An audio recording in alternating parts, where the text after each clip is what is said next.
Hey, welcome back. This is just a quick one, maintenance time. Working on my main quad. This one here is, this quad here is the only thing I ever bought brand new. Like shiny, out of the box, 20 years ago, if you can believe that. And it's been a really good machine over the years. Has nothing really broke on it. I added a couple things. I added some gas can holders that were custom.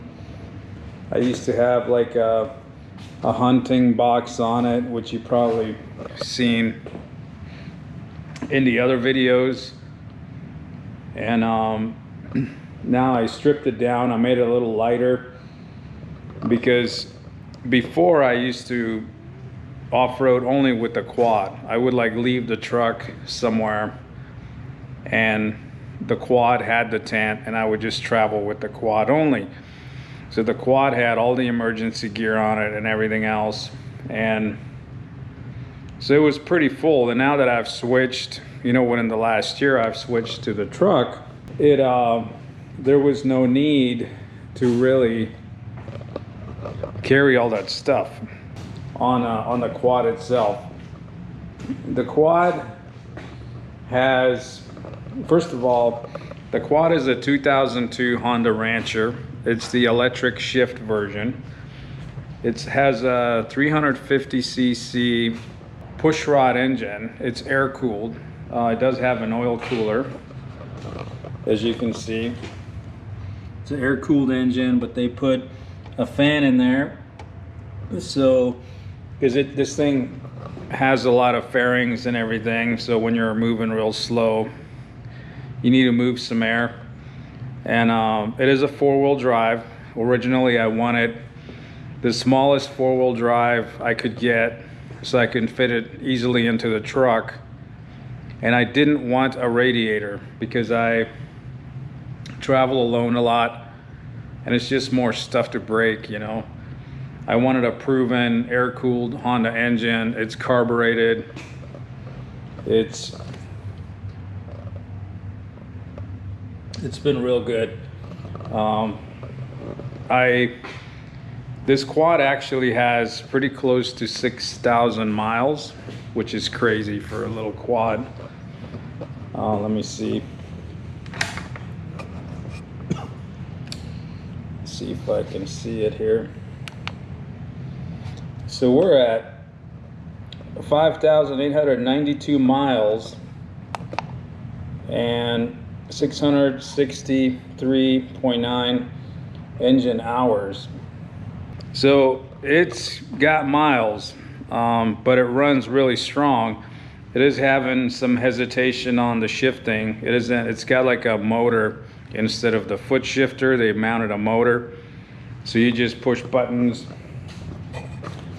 for upshift and downshift. It hesitates a little. It may be due to a weak battery. It's possible that the shifting drum is wearing out too. I don't think that these things were really designed to go 6,000 miles in the rough terrain. The other thing I added was I added LED lights.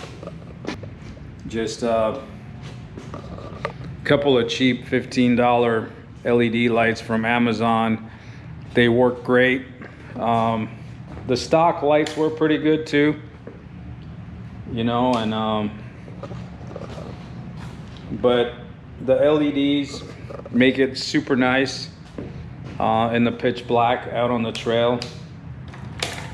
I also added a tachometer. I happen to have that one just laying around, so I stuck it on there. It's kind of fun to have. So today I'm doing the first thing in the 20 years that has actually broke or failed to work. This is not a preventive maintenance. This actually failed, and it's only dirty. So the pepcock for the gas tank You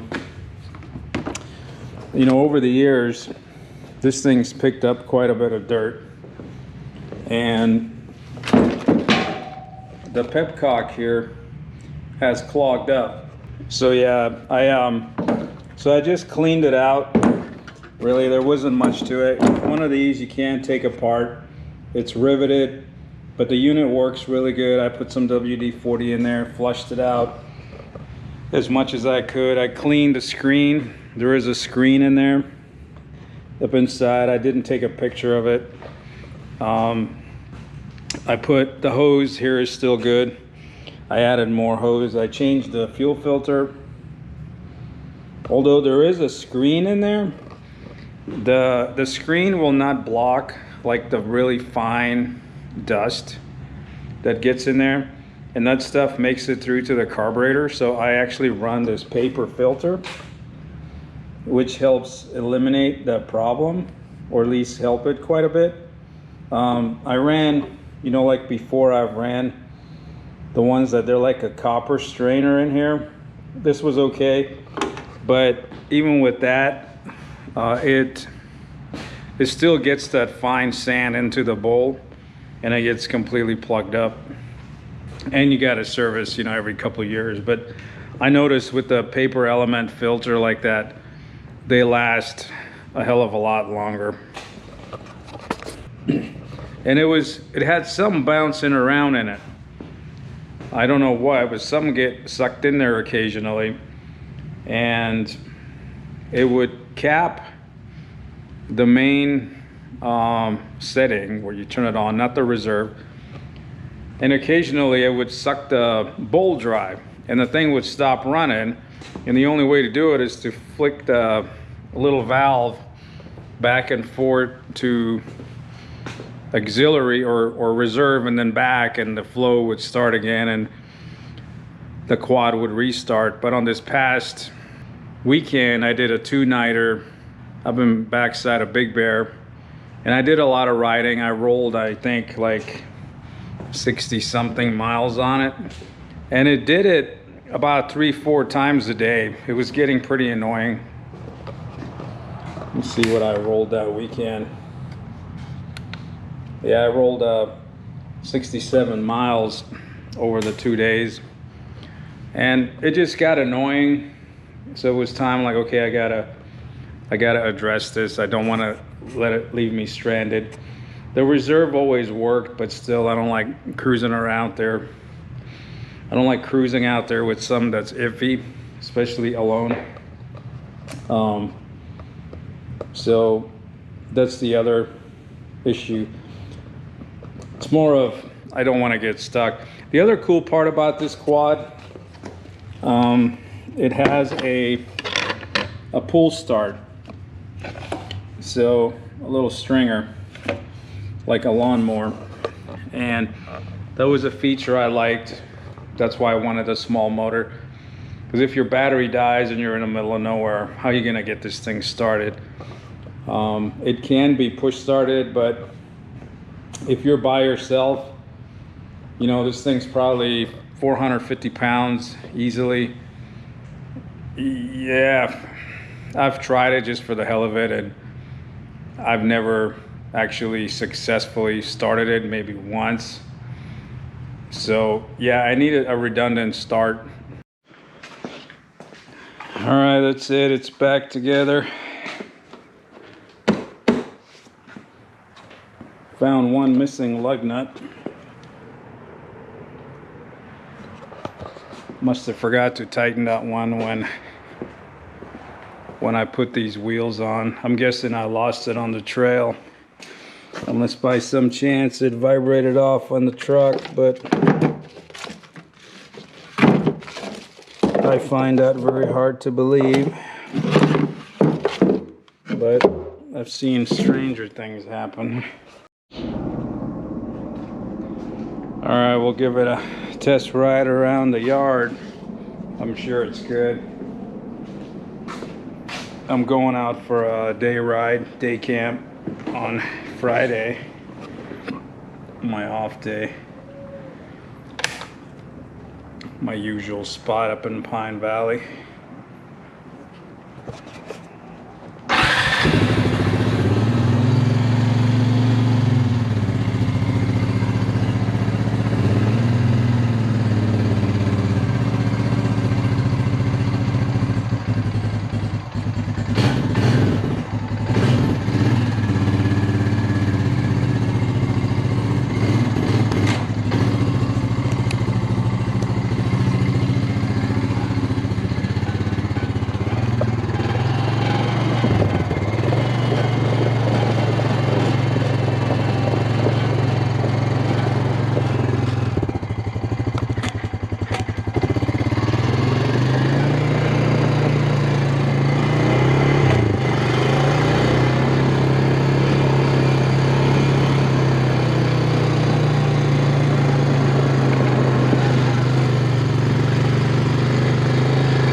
looks like it's good.